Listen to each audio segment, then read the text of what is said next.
Welcome back to another technical deep dive here in the Debug Zone.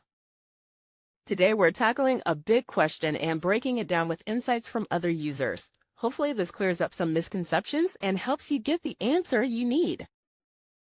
So buckle up, stay a little curious, and let's jump right in.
And that's a wrap.